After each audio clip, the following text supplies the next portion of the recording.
Hey folks, this is Matt once again, and I've already reviewed these films before. I'm just sort of doing like a little quick conversation about these films again because I love these films, and also maybe to talk about the DVDs as well. Of course, the Tremors, and I've reviewed each of these films individually, so I'll probably put the links to the more in-depth reviews down below on all these films. But just wanted to mention them because I'm a big fan of them. Um, all Tremors films. The first Tremors film, which it does have in this 4-pack, it does have all the features from the DVD, the individual DVD of Tremors. It has the pretty good sized featurette on the making of the film with interviews with the director and the guys who wrote the film, and I believe some of the effects guys as well. Unfortunately, none of the stars of the film. It'd be nice to see like a retrospective interview with these guys, take their thoughts on the film years later. But that's how it goes. But the first Tremors, excellent film. Kevin Bacon, Fred Ward, great team of Val and Earl. Awesome, memorable lines of dialogue like, "Excuse me, Mr. Bassett, this is a wake-up call. Please move your ass." "Stampede Earl, get away, you dumb shit. I was in a stampede once." Now, is it 3 or more? Like, how many? What's the minimum of stampede would take? Well, stampede up your ass. You have to see the movie to get what I'm saying. It's just great special effects, solid pace, wonderful cast. I mean, I know a lot of people like Piranha 3D and stuff like that, but these are kind of creature feature films I grew up with, where you really like the characters. The dialogue is very fun and funny, but it's also exciting, it's thrilling, and it's um, just a lot of fun. Tremors 2 Aftershocks doesn't have too much for features, unfortunately. I think it has a. I can't remember if it has like a little tiny featurette on it.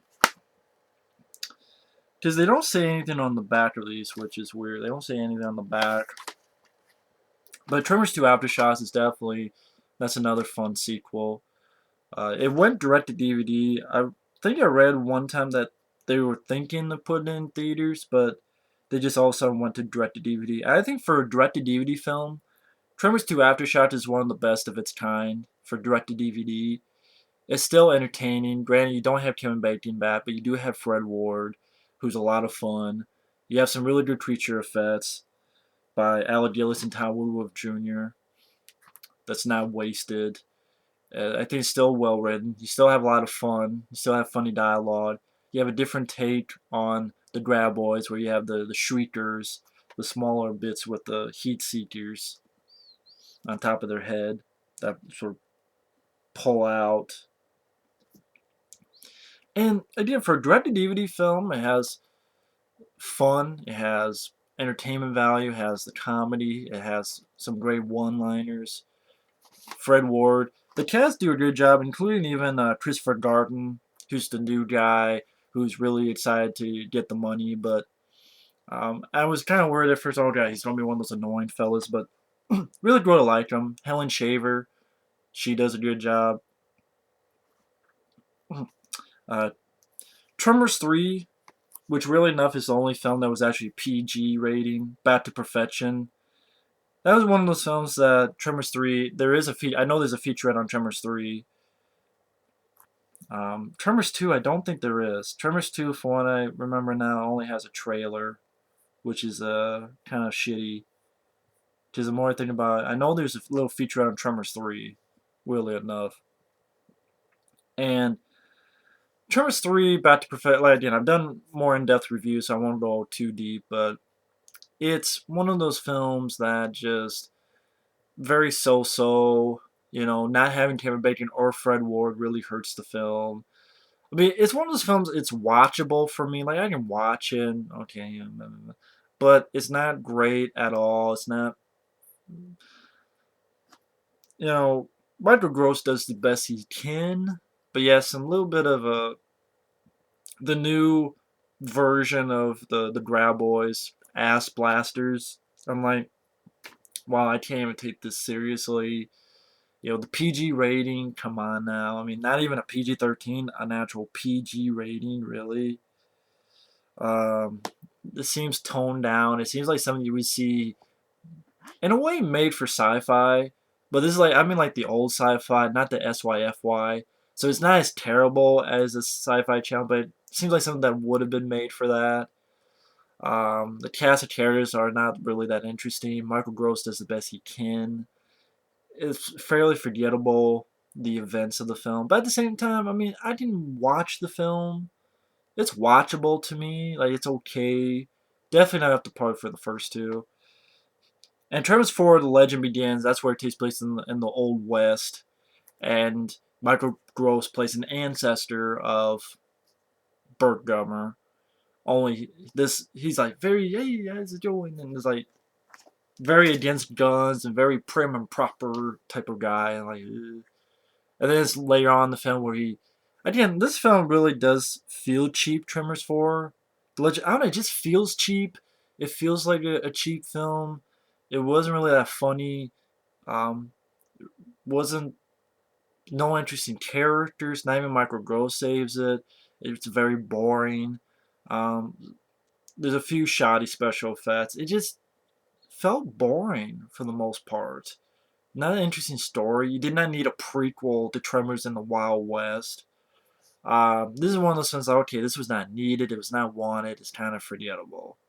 It's really, again, I did a review, kind of rant on it. It'll be down below.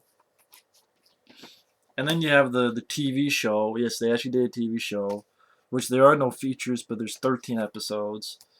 Um, some of the episodes I was fine with, but as it went on, you could tell they were really trying to push. Like the first half of this, I was fine with, even though it's kind of stupid. The consensus, like from the end of Tremors 3, that here's this one graboid who's can't change, and we don't want to keep him to keep our land. And I'm like, I mentioned that in my review, but I'm like, they nickname it El Blanco. I'm like, really? You don't want to keep this thing around, which could be a danger, just so you could keep your land? Kind of shitty business. So it was kind of hard to go through that, but I wonder if they did that because they knew they were going to do a TV series. I don't know. But overall, this was there's some bits okay. Like I know Christopher Lloyd guest stars in a few of them. They knew they couldn't just do shriekers, and that's why you have this monster. Which wait, that's not a graboid.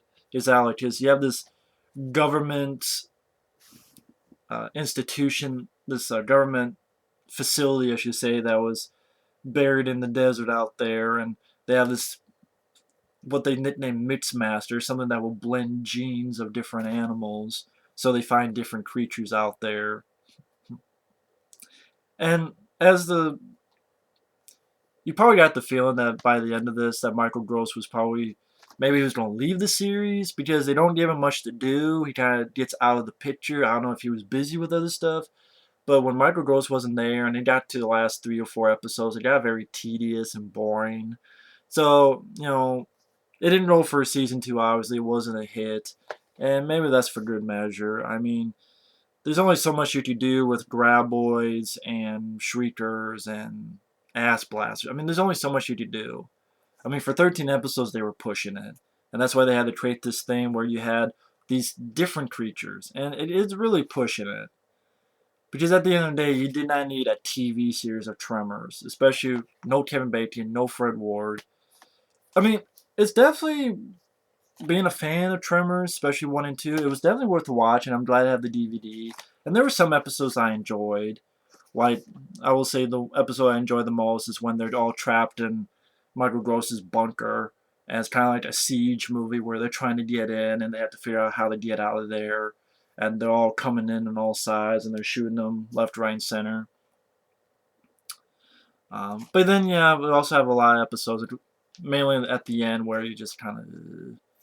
But I know people say, well, what's the point of this video? Mainly to shed light on these films, the TV shows, some that I liked, some that are forgettable. Uh, I like talking about films that I enjoy, especially Tremors 1 and 2, that, you know, sort of a conversation piece so that people can voice their own comments and thoughts on the films, the TV show. I've seen it, haven't seen it. Sort of a topic conversation, kind of like, oh, what do you think of this? But my more in-depth reviews are down below because I have reviews in depth. But anyway, the Tap Pack is probably, if you don't have any of the Tremors films, and you definitely should see Tremors 1 and 2, I'd probably get the Tap Pack. It's probably cheaper than getting Tremors 1 and 2 separately. So you might as well get the Tap Pack. Even if you don't want to see 3 and 4, then you throw them out.